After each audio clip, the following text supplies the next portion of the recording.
High, আমি Dalia. Welcome back to my channel Dalia ডিমসে। তোমাদের সকলকে ওয়েলকাম জানিয়ে তোমাদের জন্য মনসা মায়ের আরও একটা নিউ ভিডিও নিয়ে চলে আসলাম।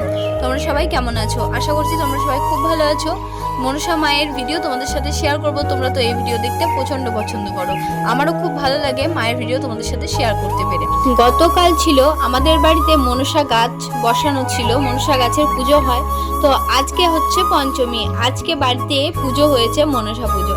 তো মনসা মায়ের পুজো কিন্তু আমাদের এই যে জ্যৈষ্ঠ মাসে সংক্রান্তি থেকে শুরু হয়, চলে ভাদ্র মাস পর্যন্ত। মনসা পুজোটা এই কয়েক মাস ধরে পুজো হয়, পঞ্চমীর দিনে পুজোগুলো করে। তো আজও হয়েছে সেরকমভাবে পুজো। তোমাদের সাথে পরে পরে আমাদের বাড়ির মনসা পুজো শেয়ার করব। এখন কাকিমাদের বাড়িতে হয়, আমাদের বাড়িতে আগে হতো, কিন্তু এখন মা এমনি ঘটে পুজো করে, কিন্তু আর মনসা গাছ পুঁতে পুজো হয় না। তো কাকিমাদের বাড়িতে পুজোটা হয়, তোমাদের সাথে শেয়ার করব। এখন প্রত্যেক দিন তোমাদের সাথে যখনই মনসা পুজো হবে আমি শেয়ার করব। আজকে আমার শেয়ার করা হয়নি, কারণ পুজোটা হয়ে গেছে। আমি মহাদেব বাবার পুজো করছিলাম, আজকে যেহেতু সোমবার, তাই ভিডিওটা আর তোলা হয়নি। তো অন্য কোনো একদিন তুলবো, তোমাদের সাথে অবশ্যই শেয়ার করব।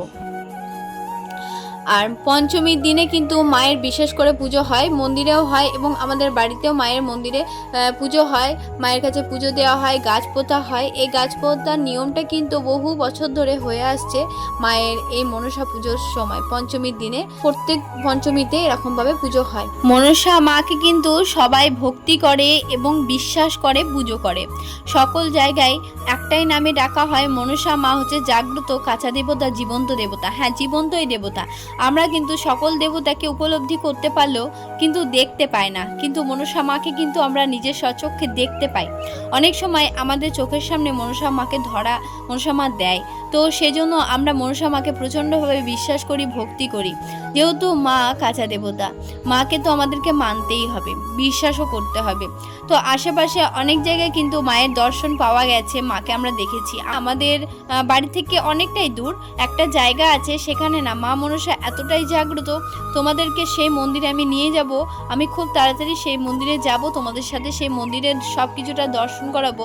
ওখানে মনসা মা এতটাই জাগ্রত, মায়ের মন্দিরে যখন পুজো শুরু হয়, মায়ের মন্দিরে যখন পুজো স্টার্ট হয়, তখন থেকে মায়ের ভোগ শুরু করে দেয়। এবং সেই মাটির কত 16টা না 32টা ভারে মায়ের মানে পায়েসের পরমান্ন ভোগ রান্না করা হয়। কিন্তু কোনো রকম মানুষজন থাকে না ওখানে ভোগ রান্নার জন্য। একবার কিন্তু ওখানে শুধুমাত্র দুধ, তারপরে হচ্ছে চিনি, চাল সব একবারে দিয়ে মাটির উনুনে মায়ের ভোগ রান্না করা হয় এবং একসাথে উনুনগুলো সবগুলো একসাথে জ্বালানো হয়, দিয়ে মায়ের পুজো শুরু হয়। যতক্ষণ মায়ের পুজো চলে ততক্ষণ কিন্তু ওই ভোগ রান্না হতে থাকে। কোনো মানুষ সামনে থাকে না, কোনোভাবে উপচেও পড়ে না, আবার পুড়েও যায় না, লেগেও যায় না, কিচ্ছু হয় না। সুন্দরভাবে মায়ের আশীর্বাদে, মায়ের এতটাই মহিমা, সুন্দরভাবে ভোগ প্রসাদটা তৈরি হয়, পরমান্নটা তৈরি হয়ে যায়। তারপরে মাকে সেই পরমান্ন নিবেদন করা হয় এবং সকল ভক্তকে দেয়া হয়। ওই মন্দিরে তো আমার খুব যাওয়ার ইচ্ছা, খুব জাগ্রত মন্দির, এবং ওই মন্দিরে গেলে অনেক রোগ ভালো হয়ে যায়। আমি শুনেছি, যেটা বাবার মুখে শুনেছিলাম। তো আমি ওই মন্দিরে যাব আর তোমাদের সাথে ওই মন্দিরের সব কিছুটা শেয়ার করব।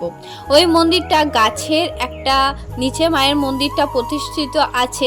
ওই মন্দিরটা অনেকটা মানে মাঠের ধারে মন্দিরটা, কোনো রকম সেরকম বাড়ি ঘর জনবসতি খুব একটা নেই, বাবা বলতো। এখন জানি না হয়েছে কিনা, তবে মন্দিরটা মাঠের ধারে একাই মায়ের মন্দিরটা আছে, খুব জাগ্রত মন্দির। এবং মায়ের মনসা পুজো শুরু হয়, 1 মাস ধরে মেলা চলে। কোন জায়গায় সেটা সব কিছুটা তোমাদেরকে দেখাবো। আমার যেখানে বাড়ি সেখানে কিন্তু মায়ের মন্দিরটা, তবে আমাদের গ্রামে না, পাশের অনেকটা দূরে একটু ওই গ্রামে তোমাদেরকে নিয়ে যাব আমি সেই মন্দিরে। তোমরা চাইলে মন্দির থেকে ফোন দেখে মানত করতে পারো, পূর্ণ হলে মায়ের মন্দিরে পুজো পাঠিয়ে দেবে তখন। এখন তোমরা মানত করো। আর কাকুরগাছির মনসা মা তো সত্যিই খুব জাগ্রত, এটা বলার কোনো কথা রাখে না মা কতটা জাগ্রত। আমি নিজে মাকে উপলব্ধি করতে পারি, তোমরাও হয়তো করতে পারবে যদি মন থেকে মাকে ডাকতে পারো। হ্যাঁ, আমি বলছি কাকুরগাছির মনসা মা সত্যিই খুব জাগ্রত, মাকে আমি উপলব্ধি করতে পারি। আমার পরিবার থেকেও মাকে সবাই কিন্তু খুব মানে। মনসা মাকে তো আমরা মানি, আমাদের বাড়িতে নিজের পুজো হয়েছে। আর মা তো একটাই, সেটা যে কোনো জায়গায় মা প্রতিষ্ঠিত হোক না কেন, যে কোনো জায়গায় মা থাকুক না কেন, মা তো সেই একটাই। মনসা মা। তো আমার বাড়িতে যে মনসা মাকে আমি পুজো করি, কাকুরগাছি মনসা মাও সেই একই রূপেই পূজিত হয়। তবে হ্যাঁ, বিভিন্ন জায়গায় আমরা মাকে বিভিন্ন নামে ডাকি, বিভিন্নভাবে ডাকি, বিভিন্ন রকম করে আমরা পুজো দিই, কিন্তু মা সেই একটাই। তুমি যদি তোমার বাড়িতেও মাকে প্রতিষ্ঠা করে পুজো করো, সেই মা কাকুরগাছির একটাই। তো যে মা মনসা মা সেটা কাকুরগাছিতেই থাকুক আর আমার বাড়িতেই থাকুক, বগুলার মনসা মাও কিন্তু খুব জাগ্রত, সেখানেই থাকুক, যে কোনো জায়গায়। আর আমার পাশের গ্রামে যে মনসা ঠাকুরটা বলছি জাগ্রত, সেখানেই থাকুক না কেন। আর মেদিনীপুরে তোমাদের সাথে একটা ভিডিও শেয়ার করেছিলাম, সেই মেদিনীপুরের মাও কিন্তু খুব জাগ্রত। ওখানে কোনো ব্রাহ্মণ দিয়ে পুজো হয় না, ওখানে কোনো পুরোহিত নেই, নিজেরা মায়ের মন্দিরে যে কোনো মানুষ যেই মানত করে মায়ের মন্দিরে গিয়ে নিজে পুজো দেয়। তো সব মাই কিন্তু একটাই। তো আমরা বিভিন্ন জায়গায় মাকে পুজো দিই, বিভিন্ন জায়গায় মাকে ডাকি, যেখানে মাকে সাড়া পাই সেখানে গিয়ে আমরা পুজো দিয়ে আসি, এটাই হচ্ছে ব্যাপার। কাকুরগাছির মনসা মাকে আমরা উপলব্ধি করতে পারি, মা কিন্তু জাগ্রত। আমরা বাড়ির মাকে পুজো দিই, মনসা মাকে পুজো দিই। আমার বাড়িতে মনসা পুজো হতো আগে, এখন বলেছিলাম তোমাদেরকে আগে অনেক বড় করে ধুমধাম করে পুজো হতো, তবে এখন আর সেরকমভাবে হয় না।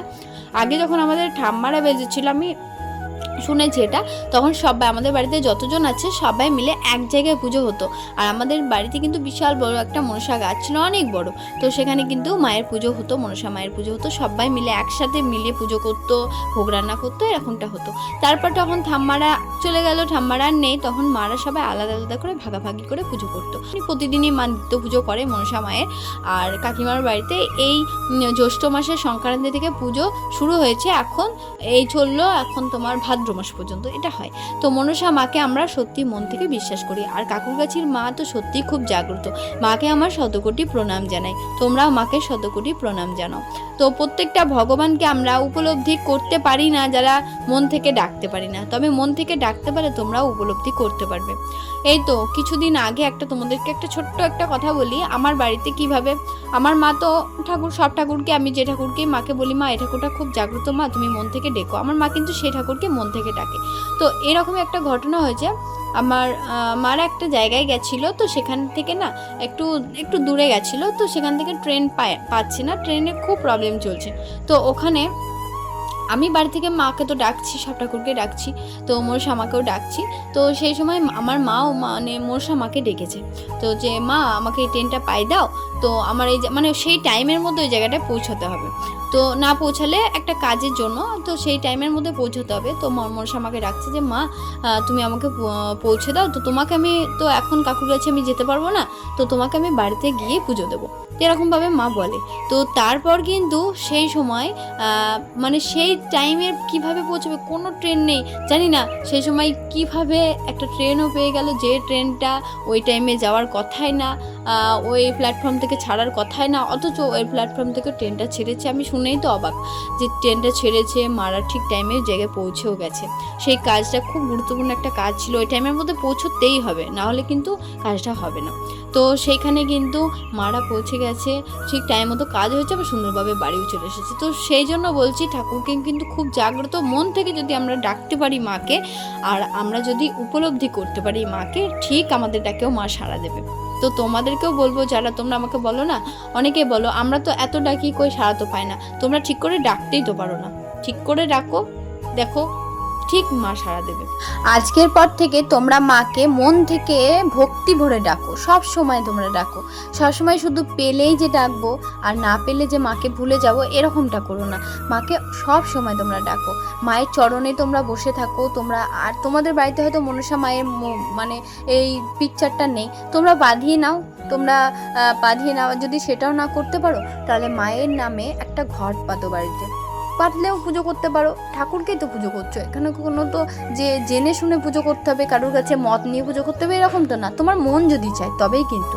আর তোমার মন যদি দোটানাটানি করে যে না মায়ের পুজো করবো না, করবো না থাক, এরকম যদি করে তাহলে করো না, তাহলে শুধু মায়ের নাম জপ করো। কিন্তু তোমার মন যদি চায় তাহলে মায়ের একটা ঘট পেতে তোমরা মাকে পুজো করতে পারো, বা এই ছবি বাঁধিয়ে নিয়েও তোমরা মাকে পুজো করতে পারো, দেখবে মা অবশ্যই তোমাদের ডাকে সাড়া দেবে। আর মায়ের মন্দিরে যেমন করে তোমরা মায়ের মন্দিরে গিয়ে মায়ের চোখে এক দৃষ্টিতে তাকিয়ে মনস্কামনা জানাও, ফোন দেখেও তোমরা এক দৃষ্টিতে মায়ের চোখের দিকে তাকিয়ে মনস্কামনা জানাও, অবশ্যই পূর্ণ হবে। মা সত্যি খুব জাগ্রত। আর মাকে 108 বার করে মায়ের নাম জপ করো, তোমরা যখন খুশি, তোমরা যখন সময় পাবে মায়ের নাম জপ করো। আর পারলে যাদের বাড়িতে জবা ফুল গাছ আছে তারা মাকে 3টে করে জবা ফুল মায়ের চরণে দাও, মা মনসা মায়ের তো লাল জবা লাগে, পারলে লাল জবাই দাও। আর যদি 3টে করেও না পারো, একটা করেও মায়ের চরণে জবা ফুল দাও, প্রণাম করো, 108 বার করে মায়ের নাম জপ করো। এবার অনেকে বলবে এটা কি মন্দিরের নিয়ম? না, আমি মন্দিরের নিয়ম ফিয়ম বলিনি। আমি নিজে ব্রাহ্মণ, আর আমার বাড়িতে যেহেতু সব ঠাকুরের পুজো হয়, আমি তোমাদেরকে আবারও বললাম আমার বাড়িতেও কিন্তু মনসা পুজো হয়, তাই কিন্তু আমরা যেটা করে থাকি সেটাই তোমাদেরকে বললাম। আমার মাও কিন্তু ওই কাকুরগাছির মনসা মায়ের নামেও কিন্তু জবা ফুল দেয়। আর আমার বাড়িতে যেহেতু মনসা পুজো হয়, তো মা তো সেই একটাই, তো সেই চরণেই মনসা পুজোর মানে মনসা মায়ের চরণে ওই ফুল দেয় এবং নাম করে দেয়। তো তোমাদেরকে সেই কারণে আমি আমার নিয়মটা বললাম। এবার অনেকে মানতেও পারো, এটা নাও মানতে পারো। এবার অনেকে আবার বলবে যে তুমি ভুল ভাল নিয়ম বলছো, মনসা মন্দিরে এরকম কোনোই নিয়ম নেই। আমি মনসা মন্দিরে কোনো নিয়ম বলছি না, আমি আমার মতন এই কথাটা বললাম, কারণ আমি মাকে তো উপলব্ধি করতে পারি, মা তো আমার ডাকে সাড়া দেয়। তাহলে আমি কি মাকে ভুল ভাল পুজো করি না? নিশ্চয়ই।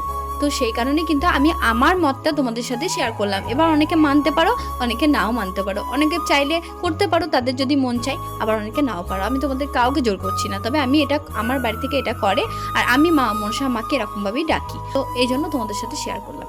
তো চলো, আর একটা দিদি ভাই বা দাদা ভাই যাই হোক আমাকে কমেন্ট করেছো যে হাওড়াতে কি কোনো হোটেল ফোটেল আছে না। দেখো, হাওড়াটা তো অনেক বড় জায়গা, তো নিশ্চয়ই থাকবে। তো আমি হোটেলের ব্যাপারে কিছু জানি না, তোমরা যদি আসতে যাও জেনে এসো, হোটেলে খোঁজখবর নিও, স্টেশন থেকে নেমে আশেপাশে মানুষজনকে জিজ্ঞেস করো, অবশ্যই বলে দেবে। তো আমি এসব হোটেলের ব্যাপারে জানি না, কারণ আমি যখনই গেছি তো ওখানে গেছি আবার চলে এসেছি, তো আমি ওখানে হোটেলে থাকিনি, তাই আমি জানি না ওই ব্যাপারে, হোটেলের ব্যাপারে। আর ফোন নাম্বার তো তোমাদেরকে আগের অনেকগুলো ভিডিওতে শেয়ার করেছিলাম, মানে কাকুরগাছি মনসা মায়ের মন্দিরের ফোন নাম্বার। তো সেখানে অনেকে বলে ফোন ধরে না, আবার অনেকে বলে ফোন ধরে, তো তোমরা চেষ্টা করতে থাকো, অবশ্যই ধরবে। তো আগের ভিডিওগুলো দেখে নাও। আর এই ভিডিওতে আমি কোনো ফোন নাম্বার দিচ্ছি না, আগের ভিডিওতে দেওয়া আছে, সেই ভিডিওগুলো দেখতে হবে তোমাদেরকে, পুরোনো ভিডিওগুলো চেক করে একবার করে দেখতে হবে। জয় মনসা মায়ের জয়। আজকের মতো ভিডিওটা এখানেই এন্ড করলাম।